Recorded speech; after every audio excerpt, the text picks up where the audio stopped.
Alright, so we're working on building some more bulkheads, as you can see. This is the bulkhead for my steer cable, where it passes through the motor well. It's got the first encapsulating coat of epoxy on it. You can see it's still dull. There's a little slightly shiny spot where the grain is filled a little bit more. But this will get sanded down in a second coat, so it'll be glossy like the rest. Of course, these are all going to have to be encapsulated in UV protection, just like the inside of the boat, which still has yet to be done. But I built a couple more. So this is for the steer cable. This one here will be for the, there's a bundle of wires that'll go through, wire and cable, it'll go through the side of the motor well up to the outboard. One will be your forward reverse cable, one will be your throttle cable. Depending on whether or not they're separate, some motors they are, some they're not. Usually they are, but throttle and forward reverse will go through here, as well as the wire pack for the outboard. And generally it's one kind of lump cable that everything, or sleeve that all the cables and wires are in. So same exact thing. I recess the back, you know, the thickness of what will be the inner tube. It's the exact same hole pattern. In fact, I used the exact same hole drilling jig that I made. 6 holes in it, as well as this one. This one is actually going to be for my my fuel line. I'll probably run 3/8 fuel hose. So same thing, I countersunk the back side. It'll have a small little piece of inner tube for a seal, and it's countersunk the exact same depth. The screw holes are all the same countersunk depth and diameter for the countersink on the top. So they should be number 6 screws, probably about 3/4 of an inch to an inch. We'll probably do an inch long. That'll get plenty of bite into the carlings and the motor well sideboards without poking all the way through. So probably an inch, number 6.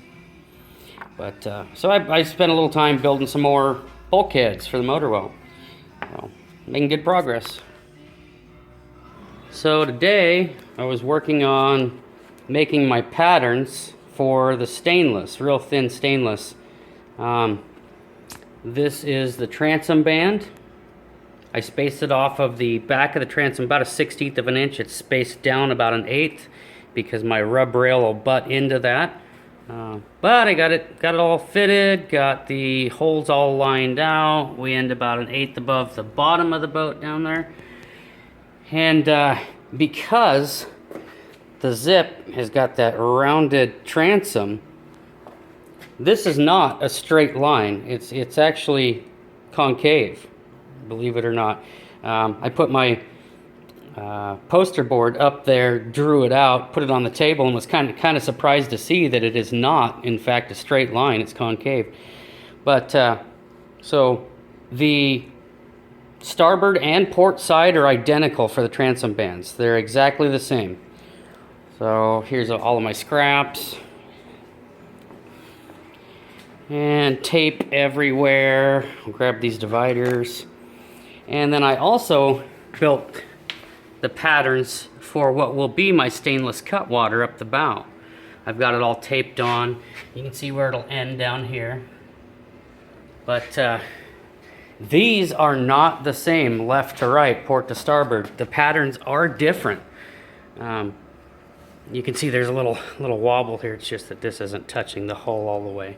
But I got my pattern all lined out, got all the holes laid out, and then you can see these little measurements at each hole. 3 and 15, 3 and 3/4, 3 and 7. You can see I've laid out the chine line where it goes through here. Right here will be where my bow eye starts from this point up. But what I did was I took these dividers and I measured at each screw hole right where that paper touches. And then I wrote that measurement down right there. So when I get these pieces cut out and I'm tacking this together, I can start bending it and forming it and using these measurements to lay it out. Once I've got it all tacked up, I'll come test fit it on the boat, and if it fits okay, great. If it doesn't, we'll do a little modifications and make it fit. But that's what I was working on today. All of my patterns are now made for the stainless. So I got to pick up a sheet of stainless, get it cut out, and start making my stainless cutwater and transom bands. Alright, so I wanted to go over some of the features because I didn't get to put in a lot of hours this month on the boat. I figured this is a fantastic time to do that. I've tried to keep, especially with the deck, newer technology in the Zip. So one of the first things I'd like to talk about is my interior lights. So to activate my interior lights again, we're just going to turn the GM headlight switch to the left, which would be the dome feature in a car. So to the left, all my interior lights come on. Now, these lights came with an IR remote, a tiny little credit card remote to change the colors. However, I found an app through the Android store to control them through my phone, because this is a Samsung Galaxy S6, and it has an IR sender, little IR LED in it. So we'll open up the app, and this is the exact same layout that you would get on that little credit card remote. It's identical. So we can cycle through. These are all preset colors. So for instance, here's red, here's a green, we can go blue. If we want to do like a teal or a turquoise color, here's a purple. So I can do all of this through my phone. Here's an orange or a yellow or just a white if you want to do a white. I can dim it, I can make it brighter, and then of course I can preset using these down arrows and up arrows. I can preset the LEDs to any color you could possibly imagine. Here's like a flash pattern. There they go. So they're just going to cycle through different colors. We'll just go back to blue real quick. Anyhow, so I control all that through my phone with this app. This app was $1.99. I think it was worth it. So we'll go ahead and exit out of that. So that's how I control the interior LED lights through my phone, which I think is really cool.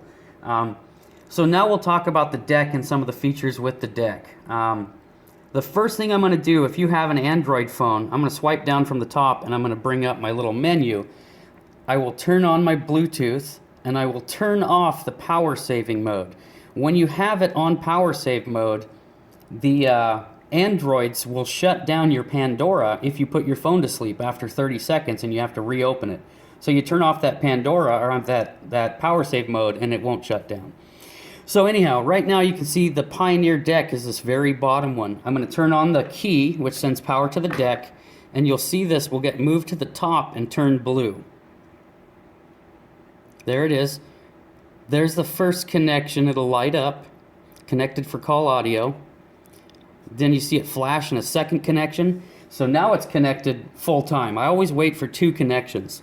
So then what we're going to do is we're going to come over here, and I have the deck preset to Pandora, so when I turn on the power, it's going to bring up the Pandora app through the deck automatically. You can see it says Pandora, and you'll see my phone automatically brings up Pandora accessory. From this screen, I make sure that my volume is all the way up, and then I can put my phone to sleep. So now the phone goes back in my pocket. I'm done with the phone. Hope you guys like 80s. So what we've got here is now I've got full Pandora control through the deck. I can thumbs up. Let's just do it. I'll show you. I like this song, Hungry Like the Wolf. So you push the up arrow and that thumbs up the song through your Pandora. I can change songs. I can skip songs right here. We'll check out what the next one's going to be. So you can skip songs just like that. Let's say I want to go to one of my different preset Pandora stations that's already in here. I just hit this little magnifying glass and it brings up my station list that I have programmed on my Pandora. So we've got the best of the 80s, classic rock, Flow Rider. So once you find one you want to listen to, you click the center button and it automatically switches stations. This is all through the deck. I don't have to touch my phone. So here's my Flow Rider station, which is a good song actually. So anyhow, it has full Pandora control through the deck. If you want to pause it, right there, or we can play it again. So we'll turn this down. Now something else that is very, very cool about this deck is it comes with a wired microphone. I believe there's 10 foot of wire here. I'm going to mount this somewhere on my dash behind the steering wheel. But it's all hands-free calling through the deck. So if I push this button over here, it's got a little phone icon on it. Push that button, and it's going to go to the phone menu. Missed calls, dialed calls, received calls. Let's go to my phone book. Now we're going to search by A. You can, through the alphabet. We're going to go down to Y. We're going to try to give my buddy a call. So there's Y. Yamaha, Yellow Cab, Young's, Johan. So when I click this, it's going to bring up his phone number, which I don't want to show anybody. But then if you want to call it, you click that button again. So now we're dialing him. And it's dialing. We're going to hear all the sounds through the speakers of the boat. We'll be talking to him through this microphone. We'll see if he answers the phone.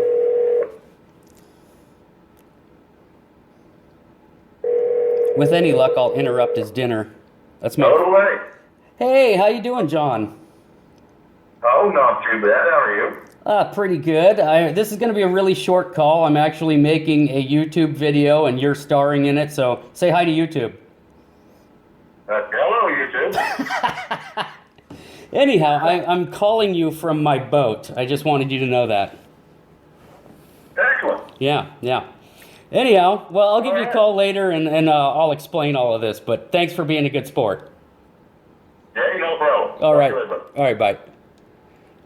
So we hit that phone icon again, it hangs up, and it'll reconnect back to your Pandora song you were listening to.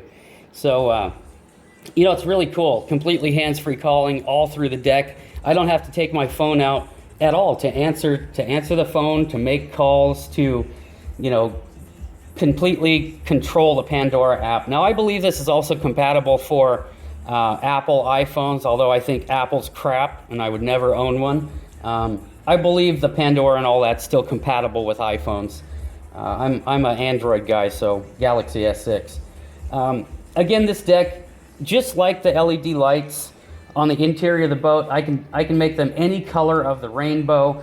There's two separate colors in this display. One is the knob and the bottom buttons, and the other is this left-hand side and right-hand side. So if I want this blue and that red, or that red and this green, like for Christmas colors, you can change them individually. And again, they're completely customizable, any color of the rainbow you could ever want. So you can match this deck to pretty much everything. The unfortunate part, Pioneer discontinued this deck, and there's only about 3 of them left on Amazon. I was going to buy a spare for my truck because I like it so much. What I love is this has a rear aux port, a rear USB port. It's all in the rear of the deck. For the longest time, Pioneer, and they still do, have a little trap door USB that you can plug shit into the face on. I think it's tacky, personally. I think it looks like crap. It doesn't affect the functionality, but I just think it looks like shit, which is why I wanted this deck. All of those features and functions are in the back, so it doesn't clutter up the face of the deck. Again, it comes with a wired microphone. It comes with a USB extension cord. It comes with a aux patch cord. So it's all included. It's a really nice deck. Is it the absolute top of the top line? No. But dollar for dollar, I doubt there's another deck on the market. This was $129 brand new that would even come close to it. I've always been a huge Pioneer fan. Head units wise, always Pioneer. Everything else in the boat is Kicker. The amp, the subs, the mids and tweets, they're all Kicker, but Pioneer head unit. I love this deck because there's so many features it comes with standard that not a lot of other decks do. When I bought this deck, it's Bluetooth compatible, and you have to go through the whole pairing sequence one time to pair your phone to it. After you do that, then it's just like I showed you. It's actually a really quick, easy, seamless connection. But you can hold, I want to say this will remember 4 or 5 different devices. So, you got your buddy's phone, your girlfriend's phone, your mom's phone. You can connect them all to it and it'll remember them. But tons and tons of features. This has a built-in high-pass filter. It has a built-in low-pass filter. So on my amp, I'm not using the frequency filter on the amp at all. I'm crossing it all over through the deck so that I can match the frequency of my mids and tweets to the crossover frequency of my subs perfectly. It's done through the deck, so I'm guaranteed it's 100% split. Highs are above this, lows are below that. But it's a fantastic deck. It sounds really, really good. I'm running the mids and tweets just off of deck power, which is plenty adequate if you cross them over through the deck. I believe I'm crossed over at 125 hertz and above on my mids and tweets. And you can really crank them up loud with no distortion. Obviously, if you had it crossed over lower or were running full to your mids and tweets, you couldn't get near the volume because the little speakers trying to reproduce the bass notes cause massive distortion. So that's a nice thing about this deck, and there's just tons and tons and tons of little features like that built into this thing. I can't believe they can make a profit selling it for 129 bucks. It blows me away. But so that's some of the features I wanted to talk to you about. It's I don't know if many of you are familiar with decks, or I couldn't recommend Pioneer enough. I've just had incredibly good luck. I've had Clarion, I've had Kenwood, I've had Rockford Fosgate decks. Growing up, the Pioneers, just performance-wise, are way better. Features are unmatched in any other deck in the same price point, and they just work. They just don't quit. They don't die. So there's a quick little intro and update to the deck and the wireless compatibility, as well as some of the features that I use to control and connect the boat through my phone. All right, well, it's officially December 2016. For the month of November 2016, we put in a whopping 8.5 hours on the Zip. We went up a whole $1.50, and that was just on the cardboard or construction paper, whatever you'd like to call it, that I made my templates out of. So thank you, Dollar Tree. $1.50 this month. So that brings us up to 8.5 hours, brings us up to 573 and a quarter hours into the Zip, and the $1.50 brings us up to $6,651.78. So we had 2.5 hours on the bulkheads. We had 4 hours in the patterns. Believe it or not, it took me 4 hours to make the patterns for my stainless work. The cutwater being 3/4 of that. 3 hours to make the 2/2 of the cutwater pattern. So that's actually pretty involved, but accuracy counts on those if you want a really good fit. And then there was an hour of miscellaneous and an hour into the deck framing work. So that's where we are. Let's take a look. I'll show you what we've accomplished in the last few days of the month. So I was able to get the very first coat of epoxy on my small bulkhead and my second large bulkhead. So they each have one coat now. You can see the first bulkhead is a lot darker and shinier. It has 2 coats, so it's officially done, minus the UV protection. So I'll get these coated, sometime this month in December with their second coat. But I got that done. As you can see, I still got scraps of my patterns all over the place. One thing I did up here on the strong back for the bow is I put this little stiffener, this little knee down here, to add a little support. You can see where this center bow kind of steps up onto the top of the breast hook here. I've seen several other builders of Zips and other style boats as well add a stiffener here, because this square edge, takes some of that strength off of the center here. I highly doubt you would ever need it. Chances are you're probably not going to be walking out on the bow of the boat. I mean, you might, but in the event that you are, I just wanted to add a little more strength up here. So this is all glued in. It's done. I just cut this little swoopy shape just to make it appealing to the eye, even though you'll never see it. But I decided to add that in there. So there's that little block. I went around and I filled. There was a couple spots where this ply meets the chine. I just filled them up with epoxy where there's a little bit of a gap, and it was kind of dry looking on the top. There's a spot here, there's a spot over on that side, so I filled those. Something else I did, you can see my steer cable. I pulled my rear speaker out here, sitting down there. In order to get the steer cable out of the motor well, I have to pull this speaker so I can drop the cable down into this area as I'm pulling it out. But I dropped the cable out of there. I took my PVC pipe with the sandpaper, and I actually brought this about twice as deep as it used to be with that PVC and the rounded sandpaper taped to it. So this is, you know, close to 1 inch deep now. Just to get a little more angle on that, I then encapsulated this in encapsulating epoxy, as well as my hole. It's also encapsulated now. So it's all cured up. And I'll probably leave the cable out for now. I have to do another coat of epoxy in here, and it's just easier if it's out. When I get close to fitting the motor, then I'll get that put back in. But so that's where we are for the month. Not a whole lot of hours. Of course, you know, it's holiday season, so not a whole lot of dollars invested in the Zip. But we still make progress every month, even if it's small. So thank you for watching. If you haven't subscribed to the channel, please subscribe, rate, and comment. And we'll see you on the next update of building the Zip.